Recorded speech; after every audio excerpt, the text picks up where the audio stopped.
We often suffer more in our minds than we ever will in reality. My friends, this video is a combination of Stoic philosophy, Yogic philosophy, and hermeticism. And I'm calling this cultivation of good mental habits, the mental habits that are going to lead you to the good life. My last video was on even-mindedness, and it's a really powerful point of wisdom that we're going to expand upon here with habits of mind. We're going to be reading from Letters from a Stoic by Seneca on Groundless Fears. But before we do that, we're just going to get into and kind of lay the foundation here. We are plagued by worries, anxieties, obsessive thought patterns, especially in the modern day. This is the natural human condition, not natural, but this is the artificial human condition that most generations forever have found themselves in. We live in this cacophony, this shell, this mental prison in our own minds, right?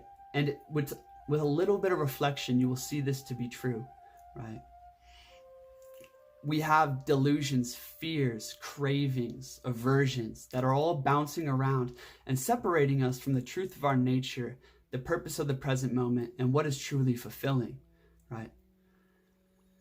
When it comes to habits of mind, this is what this series is about, is learning to equip ourselves with potent axioms, with better practices and habits of mind that are going to lead us down the path, right, to really unfolding a flourishing life.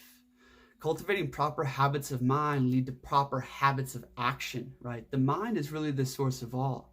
If our mind is out of control and poorly programmed, our life will be out of control and poorly programmed. We must learn how to cultivate beneficial, potent mental habits. I'm going to be getting into many things here, but first off, this is Reality Files. I'm Kristian. We're diving into it, my friends. So stay tuned, hit that like button, and drop your comments wherever you have thoughts or want to go deeper. If you want to talk to me, ask any questions, follow me on Instagram at Reality Files. Also, there's a link in the description for a free session with me. Let's read from the book of the Letters from a Stoic, and then kind of get into the philosophy underlying it all. Take pride in your contest with fortune, says Seneca. Fortune to the Greeks is this Greek goddess of luck, of fate, of misfortune, and successes, right? It says, take pride in your contest with her. This is all the more true now that you have grappled with fortune and tested your powers. For our powers can never inspire us to implicit faith in ourselves, except when many difficulties have confronted us on this side and that, and we have occasionally even come to close quarters with them. It is only this way that the true spirit can be tested, a spirit that will never consent to come under the jurisdiction of those things external to ourselves. No prize fighter can go with high spirits into the strife if he has never been beaten black and blue. The only contestant who can confidently enter the lists is the man who has seen his own blood, who has felt his own teeth rattle under his opponent's fist, who has tripped and felt the full force of his adversary's charge, who has been downed in body but not in spirit, who has, as often as he falls, risen again with greater defiance than ever. My friends, there's a law of rhythm that operates in the universe, in all things. And this hermetic law states that all things ebb and flow. The tides come in and then go out, right? The pendulum will swing equal measure to the left as it does to the right, right? We're going to experience highs and lows in our life, successes and losses in equal measure. The seasons of life will always cycle and change, right? Furthermore, adding on to that law, is the fact that life is constantly testing us. Life is testing you, right? It is testing you and foraging you in the fires of purification, in the fires that will forge the unconquerable spirit, the soul of gold. That is the aim. That is the purpose of life, to actualize our potential and grow in wisdom and love, grow into alignment with the laws of the universe, right? And rise above these material limitations. This goal of life can only be achieved if we recognize the throes of fate, if we recognize the law of rhythm in our life and learn to mesh with it properly. Okay. Fears, groundless fears of, for instance, like misfortunes that might happen to you, okay? Or, bad things in our life. They're all there for you. This life, the struggles, the pain, the losses, the successes, it's all happening for you, okay? Be grateful for the misfortunes that do arrive. Accept whatever comes to you woven in the pattern of your destiny, for what could more aptly fit your needs? Marcus Aurelius, right? What could more aptly serve your needs? This whole universe is conspiring to unlock your highest potential, right? But we are so blind. We think that this thing happening to us now is really bad. We spend all this energy reacting to it, worrying about it, right? Worrying about the future, resisting the present, right? When in fact, all the pain that we're experiencing is the necessary resistance to call forth our great courage, call forth inner resources we haven't even discovered before, call forth, the greatness of our soul, right? For how else will you realize the true you inside of you unless it is called out? You must be tested, right? Life is constantly testing us, and it's all happening for us. And as Seneca states, take pride in your contest with fortune. Take pride in your contest with fortune. Because the throes of life, the lows, the downs, the hard parts, the struggle, the suffering, that is where the most fruits come from. They come out of that fruitful darkness. But we're often resisting the darkness in the modern day, right? We must create a new relationship to, right, the hard parts of life and no longer see them as bad, but love them equally. Because we are identified with the spirit dancing behind it all. We are no longer, right, subservient or have given our consent to the jurisdiction of those things external to us, as Seneca says, right? But in fact, we have learned to rise above it. That is the test of Stoicism, of yoga, and of life, is how can we redefine our perception of what's going on here, instill positive or potent mental habits, right? And learn to rise above the ever-present throes of fate. I want you to think back, a week ago. What were you worrying about? What were you fearing a month ago, right? Think about how much we suffer in our own minds of things that are not present and may not ever come to pass, right? I want you to think about the greatest cataclysms in your life that turned out to be maybe a blessing in disguise, right? Perhaps when our life feels like it's falling apart, it's actually falling into place. And all of it is a test of your spirit, my friends. It is there to make you grow. Before we get into Groundless Fears and a deep dive into that, I want to share one more perspective on the tests of life that throw us, that make us waver. And this is from a symbolic, archetypal point of view. Saturn gets a bad rap in the planetary spheres because Saturn is associated with death, loss, pain, restriction, limitation. Saturn, right, is a more malicious planet per se. It has a malicious influence in your life. When you're going through a lot of loss and suffering, Saturn is very present with you. It's this very strict general per se, right? But Saturn, the whole time that it's throwing obstacles and resistance at you, is secretly calling you forward. It really wants you to actually win, even though it feels like life wants you to lose. Saturn wants you to win because Saturn is there to call you to your highest destiny. All the resistances, the struggles, all of it in your life is that which is perfectly suited, the equal and opposite resistance necessary, right, to bring your soul and the true light out of your soul. It is all there as an equal and opposite to the light within, right? If you have a strong light, you're gonna have strong battles to face, right? Because it's gonna call you forth. Saturn is there to call you forth to your highest destiny, right? So this life is happening for us, my friends. Now let's talk about groundless fears. The other day, I was plagued by fears. I had fears because the cryptocurrency market was going down, and all of a sudden this is spawning fears about my job and work and money and poverty. And fear of poverty is usually a really big one in people's minds. There's a couple primary fears: fear of criticism, fear of ill health or sickness, fear of poverty. These things really rule the public. And the thing about fear, I could write like a whole philosophical treatise on fear, because it is one of the most fascinating powers like that move in the being, right? Fear creates the unseen walls in which hold in and enclose our reality.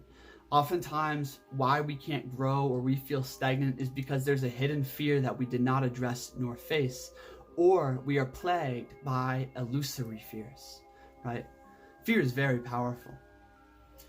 And, the other day, like the cryptocurrency market was going down, and all of a sudden, like I was all in a tussle, I was all like tight and worried about it, right? And I was thinking about it all day and all the next day, and then, went to sleep, and finally I woke up and it was all good.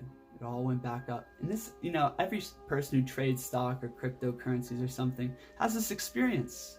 We all have this experience when we lose money or we gain money. It's like we're constantly fearing and resisting what is happening, but we don't see the future. We don't see maybe the loss of a job, the loss of income is happening for you to lead you to a better job, one in more of alignment and more abundance. We don't see that life will naturally cycle back up. When we're in the lows, our mind thinks that this is forever, or this really sucks. We make it out to be a catastrophe. It's literally what the mind does. Every little thing, every slight, the mind makes out to be a catastrophe, right? Especially with, criticism for others per se. We're so scared of criticism for others that we don't let our true expression out, right? And the more fears we have, in general, the more fears we have, the more confined our soul is, right? Freedom is freedom from fear. Fear creates the walls, the pathways in which we're allowed to operate within. When we learn to lean into fears and eradicate illusory fears that plague our mind, right? When we learn to do that, we set ourselves free, because all of a sudden we are allowed to express and experience the true self unhindered, unbound by the limitations of fear, right? So much could be said here. Again, like fear and courage and all of this, it's a really deep idea. But I want to give you some axioms and read some passages from Letters from a Stoic to leave you guys with in this video. Let me know if you want to go deeper on fear. I can make so many videos on this: fear, resistance, all of it. So, from Seneca. There are more things, Lucilius, likely to frighten us than there are to crush us. We suffer more often in imagination than in reality. What I advise you to do is not to be unhappy before the crisis comes. Accordingly, some things torment us more than they ought. Some torment us before they ought, and some torment us when they ought not to torment us at all. We are in the habit of exaggerating our imagining or anticipating sorrow. We shall consider later whether these evils derive their power from their own strength or from our own weakness, right? More things are likely to frighten us than they are to crush us. Think, to taking a test, right? Maybe in college or high school, and how much you worried or feared about that examination, or maybe it was a job interview or a presentation, and how much that consumed your mind, how much it ruined day-to-day life, right? And when it came, none of your fears actually came true. Maybe the unexpected happened. Maybe you actually had fun with it, and all that worrying was for nothing. You see, my friends, we suffer so much more in our imagination than we do in reality, right? A lot of people have a obsessive thinking and worrying condition, a really poor habit of mind. That worrying, right, destroys your mental health as well as your physical health, right? We must learn to reprogram that. We must learn how to find fear and replace it with courage, love, and faith.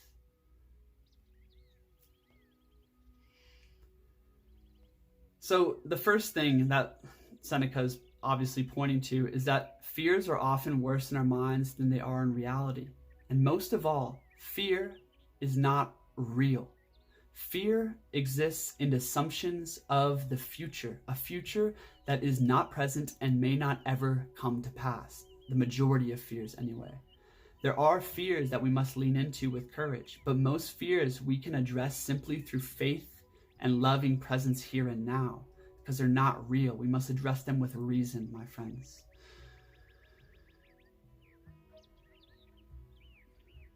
Seneca moves on to a second point. How am I to know whether my sufferings are real or imaginary? Here is the rule for such matters. We are tormented either by things present or things to come, or by both. As to things present, the decision is easy. We do not put to test those things which cause our fear. We do not examine into them. We bleach them and retreat. We bleach them and retreat, just like soldiers who are forced to abandon their camp because of a dust cloud rising by stampeding cattle, or thrown into a panic by the spreading of some unauthenticated rumor. For other fears are groundless, but this fear is witless. Okay, sorry I botched the reading of that. But we are tormented by things either present or things yet to come. But the thing is about fear. The problem with fear, my friends, is that it creates a state of irrationality. When we are in the grips of fear, it's very emotional. And this the emotionality of it blocks us from actually observing and reasoning what the situation entails. Actually, makes it very hard for us to distance ourselves and truly observe, the situation in which we're in. For instance, he says a dust cloud rising, all of a sudden whips up an army into fear because they think it's a sandstorm, right? Or, thrown into panic by some unauthenticated rumor. Right. Think about how much this happens in your life. All of a sudden you see the glimmer of an potential evil tiding, and you have all these reactions, waste all this energy, maybe ruin your internal life and the experience and the relationships of those around you based off a groundless fear or a witless fear. A witless fear is one that doesn't hold up to any sense of reason. So when we're, conflicted with fears, is to really analyze, where is this fear coming from? Let us then look carefully into the matter. It is likely that some troubles will befall us, but it is not a present fact. How often has the unexpected happened? How often has the expected never come to pass? And even though it is ordained to be, what does it avail to run out and meet your suffering? You will suffer soon enough when it arrives. So look forward in the meanwhile to better things. Men have survived their own executioners. Even bad fortune is fickle. Even bad fortune is fickle. Perhaps it will come, perhaps not. In the meantime, it is not. So look forward to better things. Men have survived their own executioners, for instance. Imagine sitting in a cell, waiting for the executioner to call you, right? And you're like, oh, I'm gonna die. You're all downcasted, you're all sad or burdened, right? And then all of a sudden the king comes to you, right? And is like, our mistake, sorry for taking, your liberty and whatnot. Here's a free farm, right? And my daughter, this beautiful woman, right? It's like all of a sudden fate changes like that.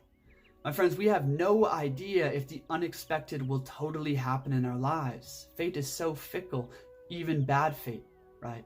So when we're in the midst of the downs of life, when we're in the midst of that cycle downward, can we not, right, expect, more misfortune, but be with exactly what is, right? And don't let it daunt you. Don't let it overcome your spirit, but stay strong in it, because that's the test. And the clear horizons come right after the darkest hours, Men have survived their own executioners. Really think about that next time you're in a pickle. Okay, the last quote I want to share with you. The mind at times fashions for itself false shapes of evil when there are no signs that point to any evil. It twists into the worst construction some word of doubtful meaning, or it fancies some personal grudge to be more serious than it really is, considering not how angry the enemy is, but to what lengths he may go if he is angry. Think about that, right? The mind doesn't consider if the enemy is angry or how angry he is, right? But it instantly jumps to what lengths will he go if he's very angry, right? We twist things into evil when there's no evil apparent, right? All of a sudden, like, we hear something or we see something on our feed and we think, oh shit, like, I might be like, coming down with some kind of sickness, right? Or thinking that your friends are laughing at you, thinking that people are laughing at you, right? Because there's some slight indication, maybe your Instagram post didn't get enough likes and now you're all self-conscious and anxious about it, right? The mind is twisting these things into evil tidings, right? The mind takes something and runs wild with it because it's trying to protect you, right? We must establish proper habits of mind, right? Another thing is like, we're so worried about, tomorrow. We're so worried that, maybe my presentation won't go well, or I'm not prepared enough, or that I might be feeling shitty tomorrow. But there's no signs that point to that. There's nothing there, right? Practicing faith and courage in the now, right, leads to faith and courage in the next moment. By building self-reliance, faith, and courage, you are preparing yourself for if a misfortune does hit, right, how to weather it, right? Life is not worth living, and there is no limit, but life is not worth living when there is no limit to our sorrows if we indulge in our fears to the greatest possible extent. We let ourselves drift with every breeze. We are frightened at uncertainties just as if they were certain. We are frightened by uncertainties just as if they were certain. We observe no moderation. The slightest thing turns the scales and throws us forthwith into panic. The slightest thing turns the scales and throws us into panic.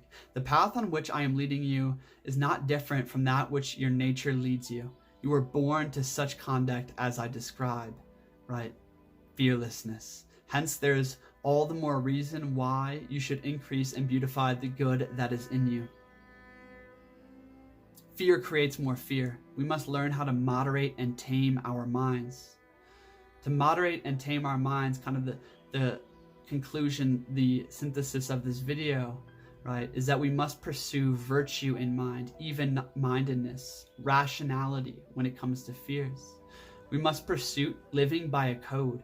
We must plant in our mind powerful axioms, right, that we repeat to ourselves, these maxims that guide us, like pursue even-mindedness, or this too shall pass, right, or practicing divine detachment, right, living by a code.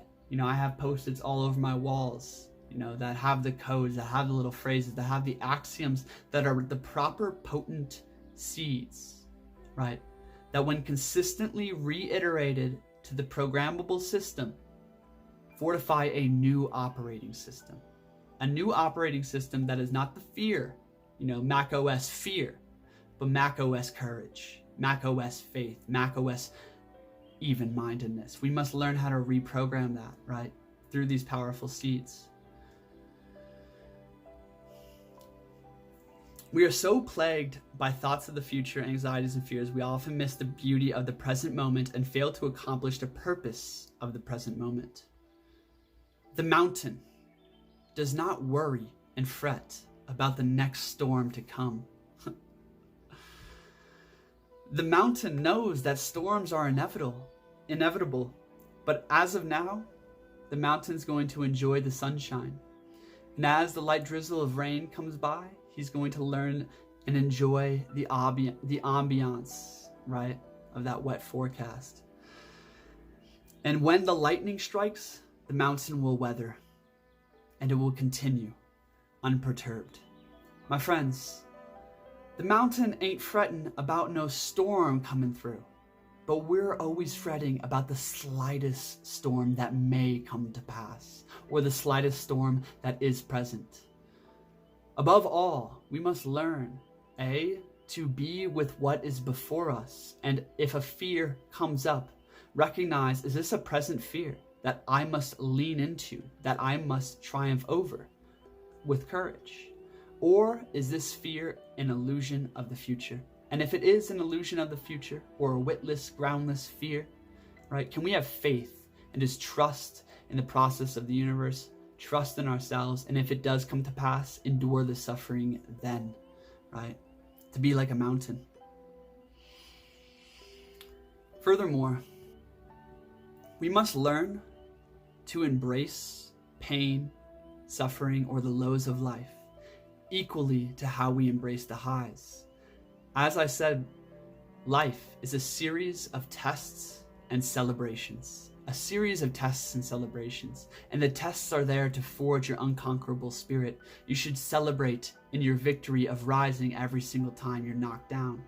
But most of all, my friends, if we recognize the law of rhythm in the universe and in our lives, that highs will come and lows will follow, that the seasons will turn, winter will soon come, right? There's going to be success and there's going to be failure. If we recognize that law of rhythm, right, and learn to create a new relationship to the lows, we will no longer be ruled by fear, because we have been tested by the throes of fate and have gone through much and have danced, with misfortune on both sides, and seen that misfortune or your life falling apart is often your life falling together, right? That every misfortune carries a lesson, and that lesson is a blessing in disguise. That the greatest cataclysm in your life leads to the greatest victory of your life, right? This life is very ironic, and we are so damn blind. We must recognize this fact and learn to create a new relationship to the lows. Seeing that pain is purifying. Pain is purifying. Emotional pain purifies the heart. Loss and sorrow open the heart, right? Physical pain, like an upset stomach, feeling the fatigue, feeling the pain of an injury, all of those things are healing and purifying the body. The body gets sick in order to remind us of, the natural homeostasis of sunlight, simple foods, fresh air, and stillness. Sickness, feeling pain in the body, in the heart, in the mind, in your life, feeling the lows is purifying. It's opening the space. It's where the work is happening. And we need to no longer resist it nor fear it. And when we practice this, when we repeat these axioms to ourselves, when we develop new habits of mind, right, we are led down the path towards wisdom and mastery. We are led down the path towards mastering ourselves and ever rising above the throes of this life. That is the goal, my friends. The last thing I want to leave us with is that yoga and Stoicism present many axioms that are so powerful, little codes for reprogramming the operating system of the mind. Axioms like content now, the pursuit of even-mindedness above all gain and loss. Pain is purifying, this too shall pass.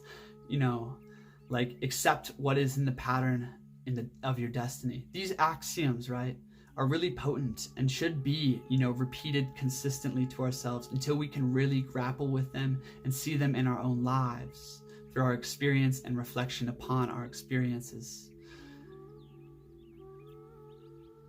That's all I got in this video, my friends. A lot was said there on fear, but this is a really big idea, and I really wanted to hit on Groundless Fears, yoga, and Stoicism.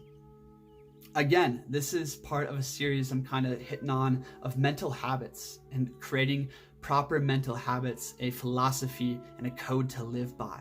Thanks for being here. Please hit that like button and share this video. It's the best way this message gets out there. And furthermore, if you want to talk to me one-on-one, link in the description for a free session with me. I'm also opening up a new season for the Breathwork and Sovereignty group training program. It's been going so successfully and it's been a blast. So I want to do that again this spring/summer. If that interests you, shoot me an email or shoot me a message on Instagram and I'll get back to you. Thanks for being here, my friends. Hit that subscribe button if you're not already subscribed, and I'll see you next time.